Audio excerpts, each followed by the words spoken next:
Yo, it's Mel from Rap Rankings. To hear the full episode this clip comes from and all the other episodes, stop by raprankings.com or search Rap Rankings on your favorite podcast platform.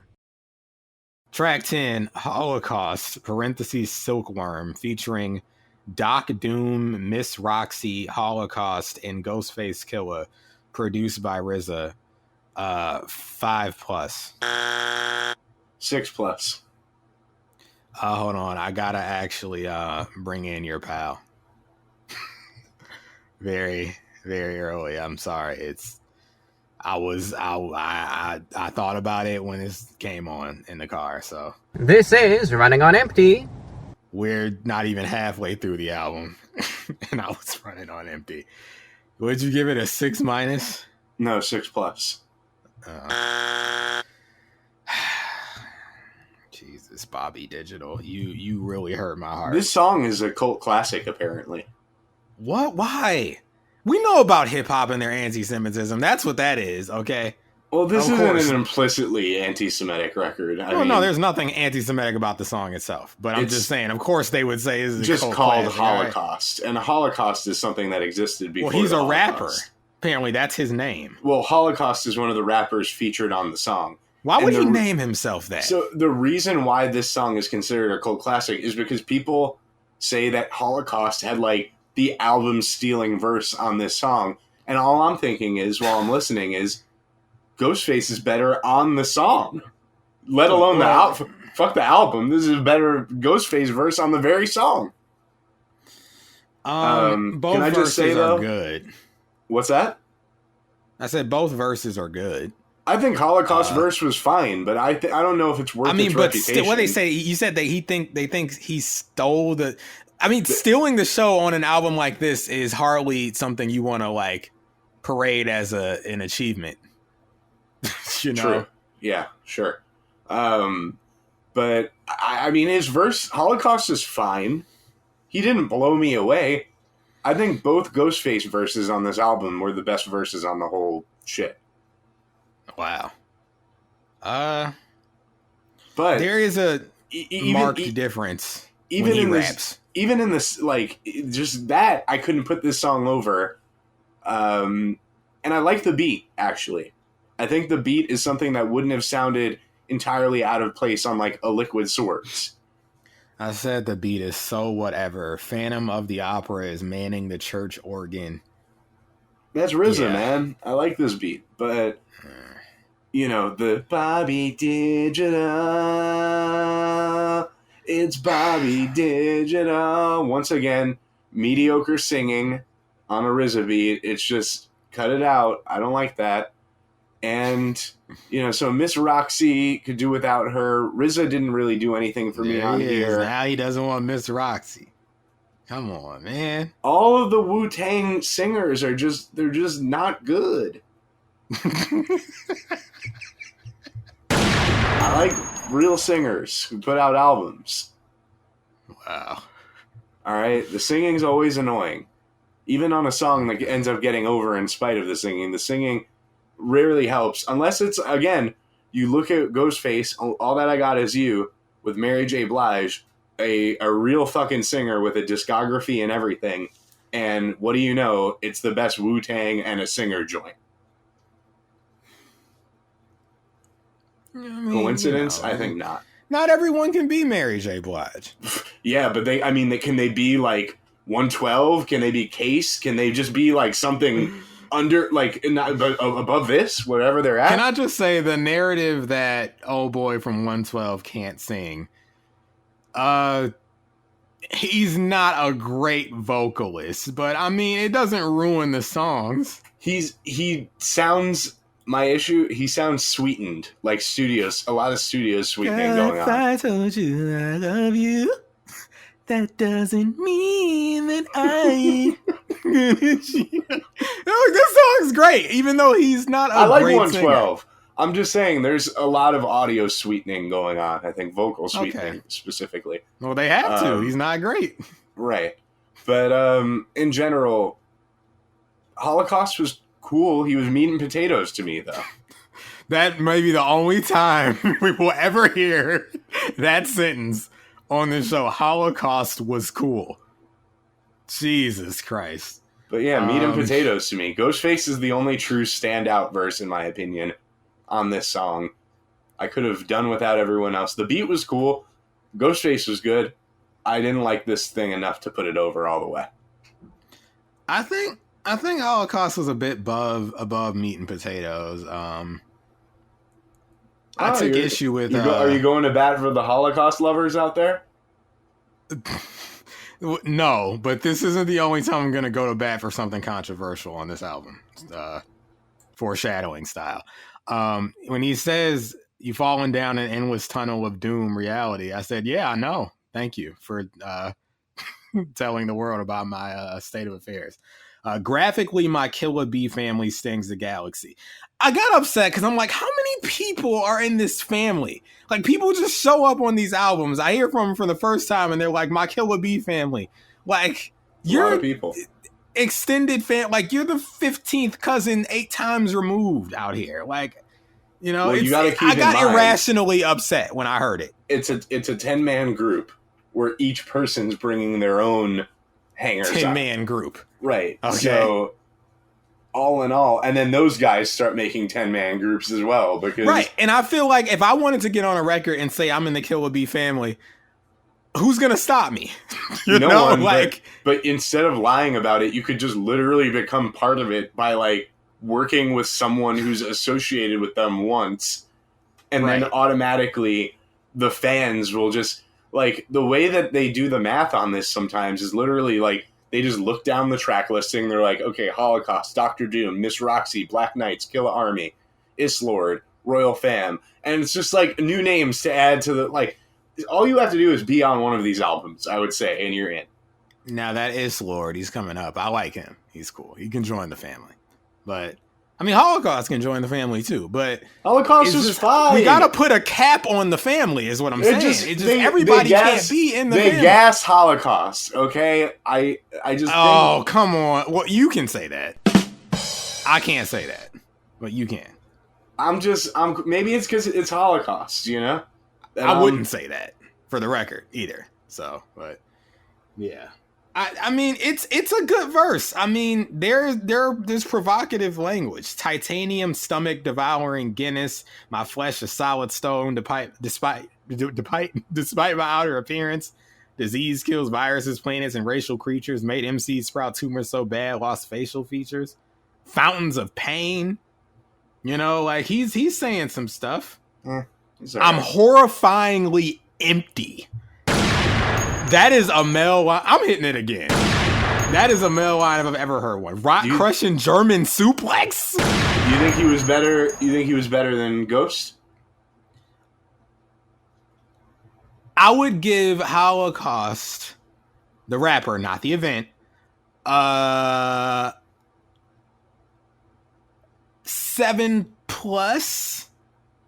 I would give Ghostface a flat 7.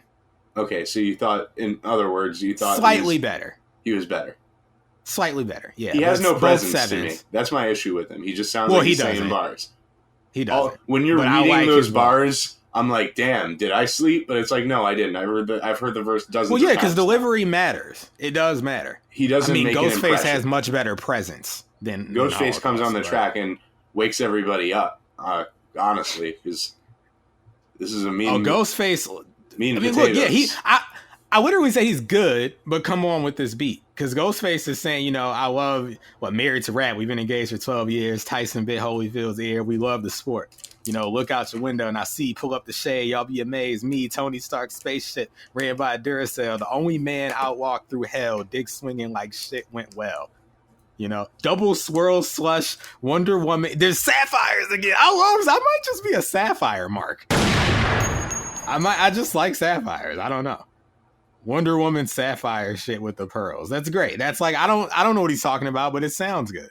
Yeah, I mean, they were both good. Not RZA. Bobby Digital. He had certain lines that were okay. I got a pop for any Hanna-Barbera reference. I got upset again irrationally though when he said my technique be vocabulary freak. I said that's true. C cipher say my divine is like Dante's speak, and he said C cipher, and I wrote involuntarily. I just remember typing it and like, enough. I am not this. Meaning I am not a 5%er. I don't understand this language. Well, I am not Dante's this. speak? No, I know Dante's speak. I'm not the C ciphers and earths and all this. I can't. I'm sorry. I'm not that. You know this stuff now. I do, but I don't want to hear it. I'm sorry. I don't want to hear it. That's a me problem. I acknowledge that's a me problem. We got another 3 weeks. Well, they don't all talk about this all the time. Are you buying the shirt? You know? We'll see. The goalposts keep moving. They're not moving. The popcorn lines popping Orville Redenbacher or Betty Crocker. The pop secret is the 45 Glock popper. That's a 14-year-old male bar. I would have wrote that when I first started rapping. The pop secret. I mean, come on. What are we doing? There's some line that my dad got upset at me about when he found. I said something like, I drink her up. She's my Minute Maid. And I was like, actually, country time. More like country time. It was a terrible line, but it was something about cunnilingus and like Minute Maid and women. It's just it's bad. I'm retired, so I don't care what people think. Now, did RZA get confused when he said control men like rats that's controlled by Ben? Because wasn't Ben a rat that Maiko liked? That was Ben, right? Yeah, Ben doesn't control other rats, does he? No, but or is Ben a person? No, Ben in the movie controlled rats. Ben's a movie. Right, Ben is a movie. I thought Ben was the name of the rat. No, Ben's the name of the No, guy it is. It rats, says right? Ben is a 1972. Oh, it's a horror film? Yeah. Are you serious? Yeah. Wait, so Maiko made the soundtrack to Ben. Well, he made a touching song for like a horror movie? Yeah. And it's a sequel to the film Willard. Okay, yes. Well, that explains the bar. Which Willard apparently knew nothing about this Ben. In 2002, 2003 with Crispin Glover as Willard in the remake. Why would they not put Willard Smith in it? They're messing up out here. I hate Hollywood. They don't do anything right.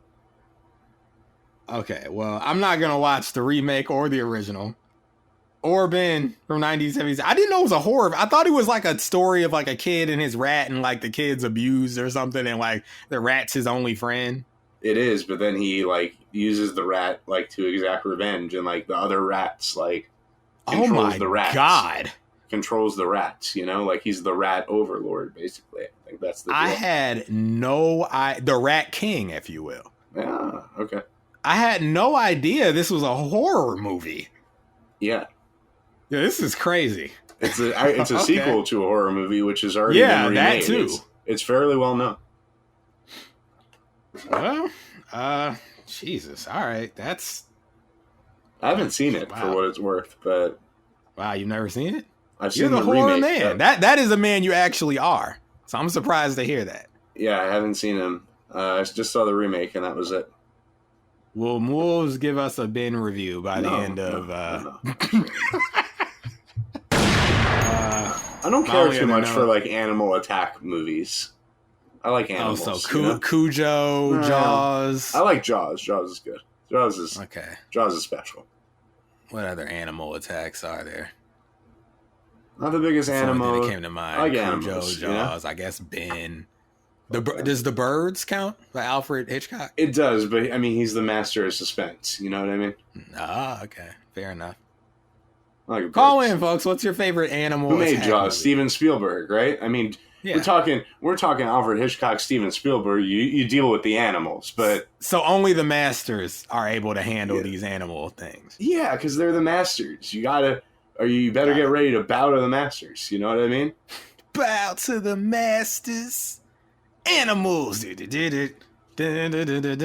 Like, yo, listen, you know my favorite? I love King Kong. I'm a huge Kong mark. Oh, King Kong. Come on. But to me, he's not animal attacks. He's got like a soul. He's got like a story, you know? Well, you know what though? To that point, Peter Jackson's not a master because I didn't like the remake. Peter Jackson is a piece of shit. No, I'm just kidding. Nothing against him whatsoever. Oh my god! You see what this album's doing to me? What else did he do, Peter Jackson? Well, he did the Lord of the Rings and the Hobbit movies, of course. He did. Oh. He did back in. Hold on, I gotta bring in the homie for those movies. This is Running on Empty. Okay. Yeah, that's me watching those. Before he was making those kind of movies, he made The Frighteners with Michael J. Fox. He made Dead Alive. He made Bad Taste. He made Heavenly Creatures. He was actually an amazing like horror and thriller and like sci-fi director. And then he sold out to the man. What's this The Lovely Bones about? Oh, God. It's depressing. Don't watch it. It's sad and depressing. Synopsis. Yeah. But it's not just the synopsis. It's like a weird movie. It got... Apparently, like, it had to be recast because Ryan Gosling put on, like, 100 pounds for the role because he envisioned the character being fat. And, like, Peter Jackson's like, dude, what the fuck? Like... I didn't want that at all. Like, I didn't ask for this. So, like, I don't know. Like, they had different creative vision for the project, and Gosling left the project, and they brought in, like, Mark Wahlberg or something. Like, oh my god, just like the total opposite of what you would expect from that casting. Oh, Christopher is in here. Michael Imperioli. Yeah, Michael Imperioli. Oh man, okay. Yeah. You know, The Lovely Bones, y'all. That movie sucked. It sucked, right, and when it's like a really like downer or bummer ass movie, and it sucks. That's a shame. Yeah, like don't make me feel sick and sad and depressed and be a bad movie. At least be like profound or make me want to, change or do something. Like, honestly, the king of a movie that's a downer and like didn't inspire me to do anything has to be that Synecdoche, New York. I mean, it was a great movie. That's the thing, though. It's a great movie. I mean, it's great, but I was destroyed at the end of that. Like, yeah. It's not the recommended viewing for date night. I'll say that much. Folks, I'll say this. If you've never had an existential crisis and you would like to experience one, watch Synecdoche, New York. There you go. I was already prone to having those, and that movie sent me into like a 2-week-long existential crisis. So... I saw it pop up recently as a meme when Kanye was rebuilding his house in the right. Like, they were in the midst of like the building process for him recreating his childhood home in the arena, and they juxtaposed it with like, they were trying to do like build that whole city in Schenectady, New York. Right. And, well, you know who the true hip hop representative of Schenectady, New York's like warehouse city imagining is? It's actually Eminem, who keeps trying to fix his CDs. Oh, his previous CD. Yeah, he just keeps building and building, trying to fix it, trying to change it, and it just keeps getting bigger, and the catalog gets worse and worse. Apologizing for the previous one. That last Relapse CD was and then the last Revivo CD, the last Kamikaze CD, the last Music to be Murdered by, and before you know it, you got a whole to be murdered by. He didn't say that. No, but he was thinking it. He didn't say it, but he was thinking it. And I don't think he ever said the MMLP too. He knows what his good ones are. But then again, he said that last Relapse was and I'm like, nah, that was good. The thing you're doing now is bad. I don't know. I'll leave him to his own devices. He's so much less offensive. That's what we should do. Like you were saying, like, no, don't do MMLP too. And it's like, come on, man. If we have to listen to Donda, can we at least listen to a new Eminem album? Like, if we're gonna listen to past their prime legends, I think I'd rather hear Eminem than Kanye West. Well, I would too. I also would. But he's just Eminem. Whether you like him or not, he is still inspired to create. That's my belief. Yeah, he's. I don't like a lot of what he makes now, but I can tell that when he's rapping, he's still putting time into his bars. Maybe too much time at points. maybe too much time. I was just talking about that Eminem with Songo last night. Eminem is my friend, okay? Don't listen. I like that guy. I consider him a friend. He's seen better times, but that doesn't make him less of a friend. He's not worthless, though. That's the thing. People write him off like he's worthless. He's good for at least, at least if you used to like Eminem and you think he's fallen off and you stopped listening to his albums, there's at least like 3 or 4 songs on each of these albums, with the exception of Revival, that you will probably like. That's fair. That's a fair assessment. I'm not saying he's been going on a run and you've all been sleeping. I'm just saying there's gems still being dropped. Yeah. Little Engine Go. That's a good one. There's on Music to be Murdered By, both side A and B, and MMLP2. There's at least a half dozen gems on each. And then everything else I like considerably less than that. But those 3 had their moments. Anyway, this isn't the Eminem rankings. But Eminem's my friend. This isn't. Yeah, that's my dad. No, don't do that. Don't do that. I don't think I think I've already told that story. Anyway, oh crap, where are we? What are we doing? Tracked in? Okay, last note. This dude, I said, you are not Dr. Doom. No, and you're not. Yeah, so you want to move on? You're not even Dr. Mario. Oh, no. Shout out to Chris Pratt, I guess. Yeah, let's move it on. Now me and my Mario heads have to deal with this guy. I thought that was just reserved for you in the Marvo-verse, but now me and all the Mario guys out there. Chris Pratt is to my understanding, he's kind of like a neo-lib legend, even though I don't care about his politics, to be honest with you. I'm not saying his politics. I'm saying the people who like him, like the Parks and Rec, Guardians of the Galaxy type humor. I'm not getting Mario from him. I'm not getting right because he's not serving us because he's not Mario. But like when they announced Anya Taylor-Joy as Princess Peach, I was like, this makes sense. I think they look somewhat similar. Anya Taylor-Joy. She looks like white Chloe Bailey. She could be Princess Peach, right? Is it Chloe Bailey that I'm thinking of? Yeah, she's got that Chloe Bailey face. Peach, I would cast Emma Watson personally. We know about you. We don't want that girl and her politics on our set. No, it's what? Your politics are good. She's a feminist. Yeah, but this isn't what's going on here. We're wearing the red cap like Mario. You already know what's going on. God. Chris Pratt is Mario, okay? Well, Chris Pratt is like, that's what they're mad at. Like, he's based in Red Pill. Listen, Chris Pratt as Mario. Mario's going to be watching Joe Rogan taking neurotropics, and he's going to be like, ooh, it's a me, Facts and Logico.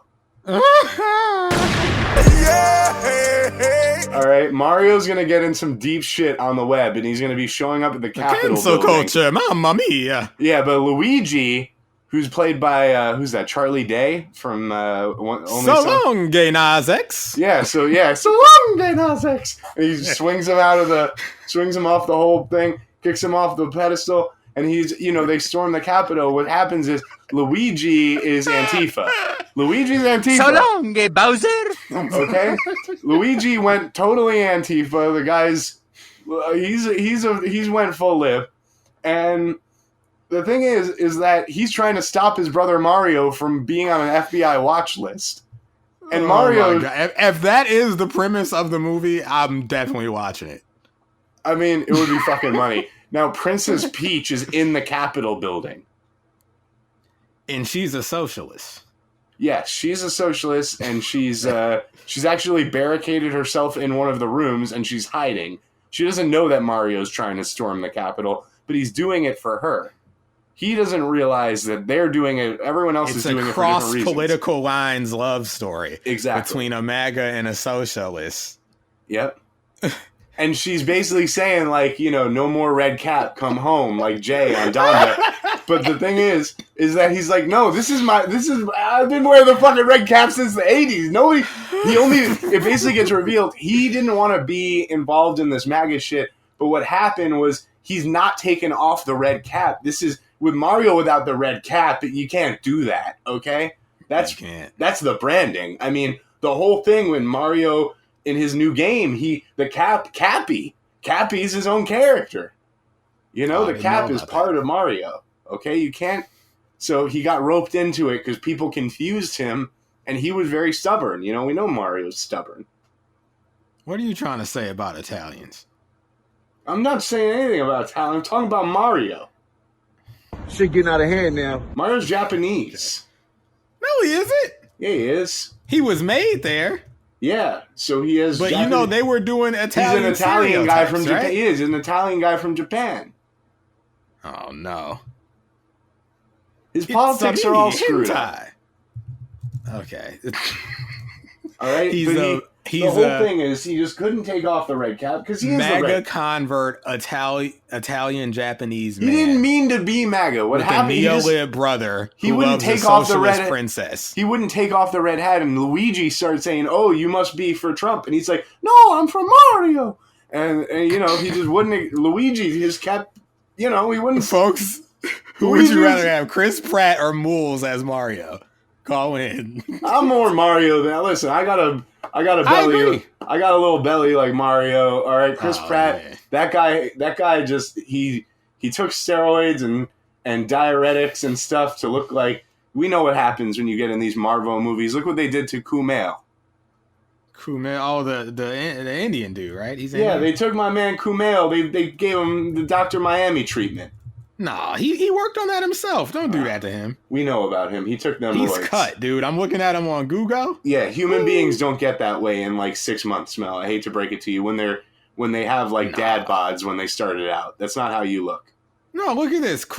I'm like the GQ article. Kumail Nanjiani explains how hard it was to get jacked on Instagram. Yeah, it wasn't. I mean, it was so hard. He had to say, "Yo, where's the plug? I need the gas." Listen, I'll read real fast. I never thought I'd be one of those people who would post a thirsty shirtless, but I've worked way too hard for way too long, so here we are. You either die a hero or you live long enough to see yourself become the villain. I found out a year ago I was going to be in Marvel's Eternals and decided I wanted to transform how I looked. I would not have been able to do this if I didn't have a full year with the best trainers and nutritionists paid for by the biggest studio in the world. I'm glad I look like this, but I also understand why I never did before. It would have been impossible without these resources and time. And then he thanks a bunch of people. It was resources and time, not steroids. Okay? Don't do that to him. This dude is hot. Dude is very hot. Oh my God. Okay. Dude, literally there's a picture of him sitting down with food and he literally looks like he's cycling roids. His face is like out of proportion. Oh, don't stop it. He looks fine. He looks like if my pal Cena started going to the gym, like just like if he lived in the gym. No, he didn't. He's steroids. He's fine. Chris Pratt did steroids. Kumail did steroids. Everyone in Marvel does steroids who looks like these guys. Kumail, holler at me. Holler at me. He's married. Oh, God dang it. They're always married.